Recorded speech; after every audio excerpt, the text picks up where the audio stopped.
Once again, you already know what it is, and you already know where you agree. So I figured I would give y'all some extra flavor on this most recent edition of the Hubbard Wrestling Weekly podcast and HUBBanomics Superstar Profiles by the song in the back, which I do not own the rights to. You already know who I'm about to talk about right now, and I'm talking about the most electrifying man in sports and entertainment, the final boss. Ladies and gentlemen, this edition of HUBBanomics Superstar Profiles is about the return of The Rock. And man, oh man, we're going to have a lot of fun, and we're going to talk about the great one, the people's champ, the iconic Dwayne The Rock Johnson, right here on Hubbard Wrestling Weekly, HUBBanomics Superstar Profiles, and I'm really fired up to do that with you here today. Yo, The Rock's return to World Wrestling Entertainment has been a surprise to me. I admit I was wrong. I never thought he would come back. I never thought he would return to the industry that made him who he is. But I was wrong, and I've never, ever been so happy to be wrong a day in my life. A day in my life have I ever been so happy to be wrong, because this guy has literally changed the landscape of professional wrestling again. Again, this man has changed the foundation, the infrastructure of the world of professional wrestling again. And I got to admit, man, it's something I didn't see coming. I don't know if you saw it coming. Myself and Conrad Cushman, we co-host Clash of the Podcast 605 every Monday night. I don't think he realized what the impact would be. He thought The Rock would return. I did not, but neither one of us, I think, or I don't want to speak for him. Maybe Conrad can let the people know. I don't think anybody saw this coming, because when you sit here and think about where we are in the world of professional wrestling, on this particular day, Friday, June 28th, 2024, we are anxiously awaiting the return, the inevitable return of The Rock, a guy who, again, I'll just stand up on the soapbox by myself, a guy who I never thought would return in the first place. All the rumors when he came back and he interrupted Jinder Mahal, and everybody got all excited last year. Oh, The Rock is coming back. I was like, The Rock is not coming back for real. And that talk about being the head of the table, I wasn't sure if he was being serious or not. You can never be too sure about these things. You can never be too sure about these things, especially with the rumor that Roman Reigns versus The Rock was supposed to happen last year at WrestleMania. I mean, that was the plan. We all know that was the plan. So when he came back on Monday Night Raw on September 16, 2023, I wasn't fully confident that The Rock would return months later and officially declare his candidacy as a figure of speech, his candidacy to become the number one contender for the championship, taking Cody Rhodes' spot. We won't talk too much about that storyline. But when The Rock came back in February 2024, it was a major surprise. But man, like I said a second ago, never have I been so excited to be wrong.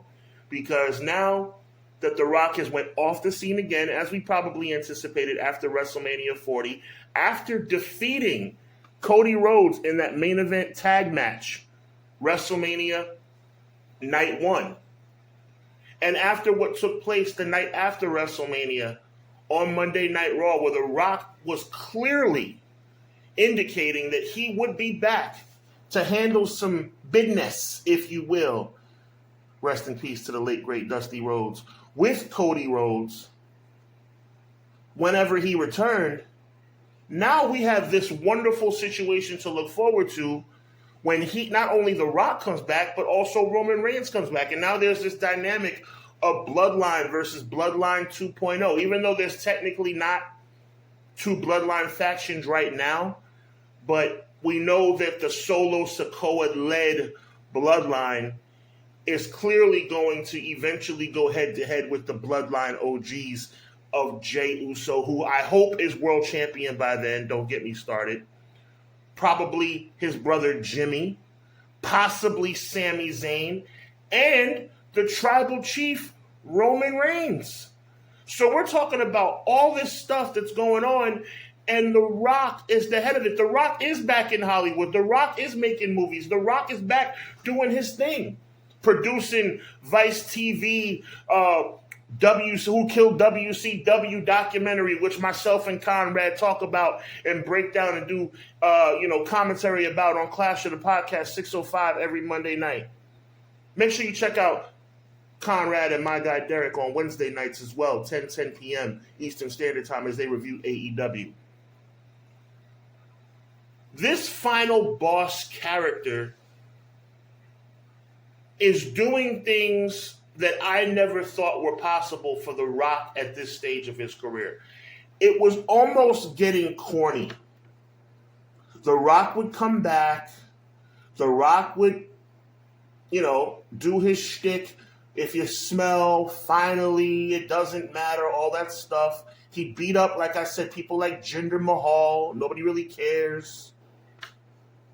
But when he came back in February, let's take out of it how, I guess you can say, disappointed all the Cody fans were that The Rock was going to take Cody's place. Look, let's not focus on that. Let's not worry about that. The bottom line is the fans spoke, and for once, Triple H and the powers that be in WWE listened. I hope they finally listen about Jey Uso too, but once again, I digress. But for once, the WWE decision makers listened, and we got back to Cody versus Roman Reigns. So let's not focus on how mad people were about Rock taking Cody's place. That's the past. It only lasted a couple weeks, no problem. But then you get WrestleMania 40. Well, not only you have Cody Rhodes versus Roman Reigns, but we take it up a notch, and we have The Rock back in the ring for the first time in years, going up against Seth freaking Rollins and Cody Rhodes, and The Rock's tag team partner is Roman Reigns, and The Rock has joined the bloodline. I mean, you want to talk about a happy accident.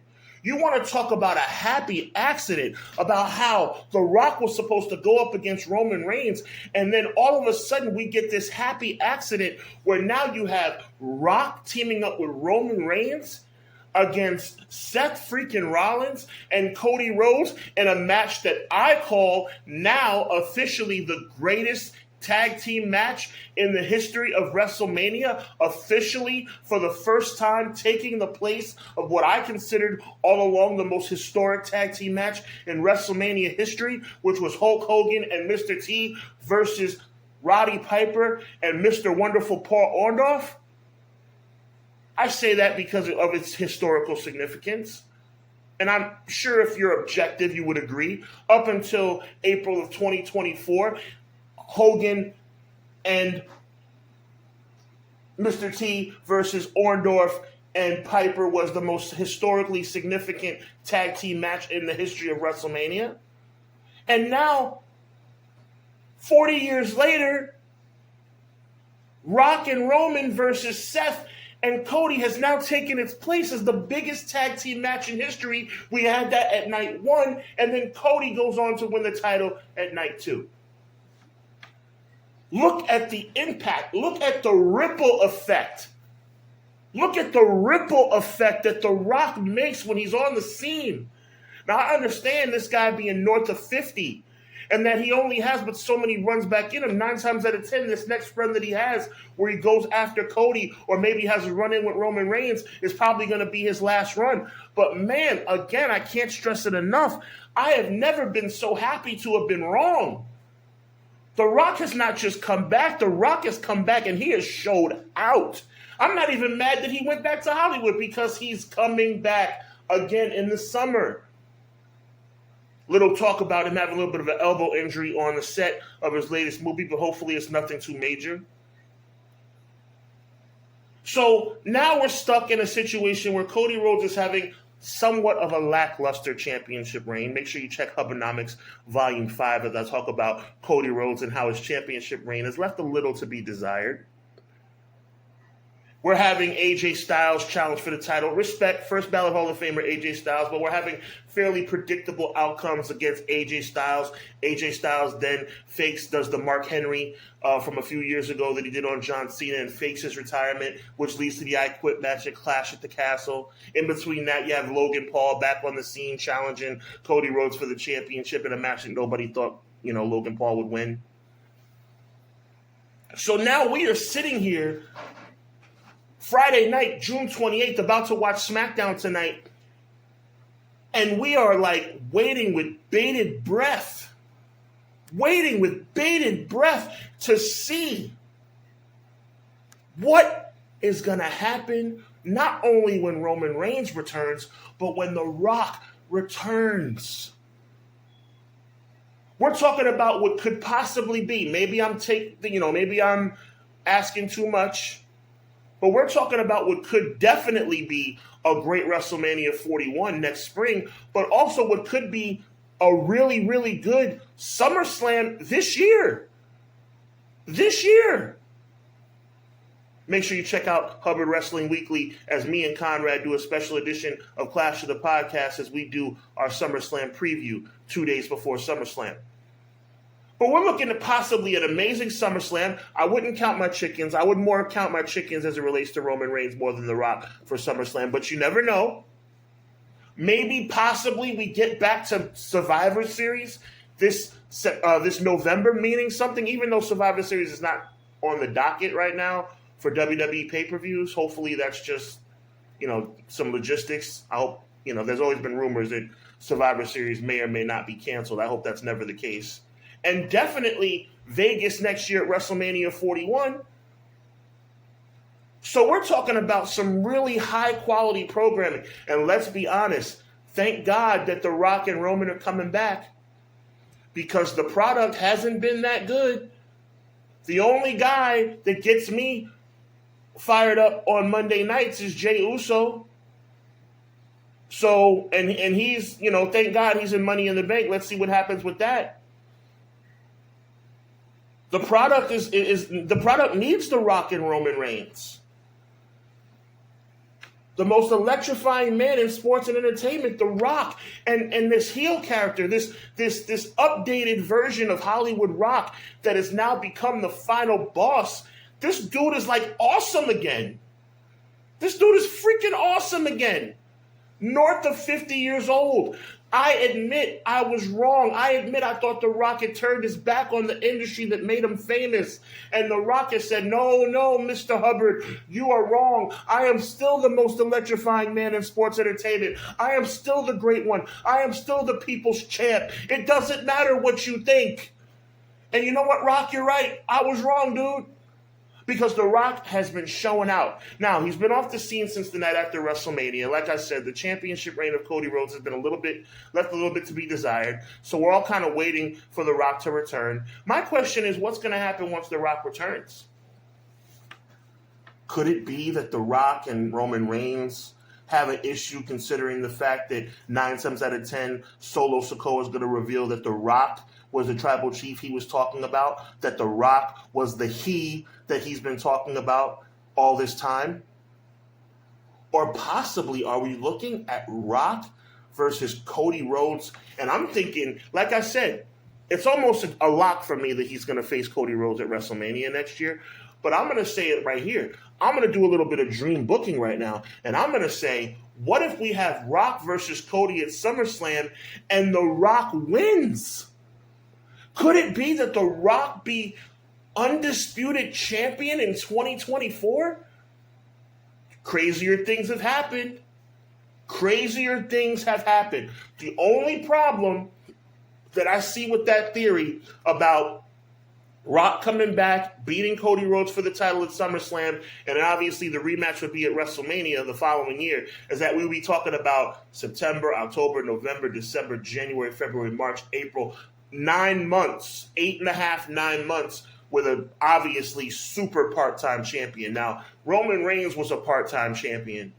Brock Lesnar has been a part-time champion. But The Rock will really be a part-time champion. And he's been part-time champion before when he beat CM Punk in 2013.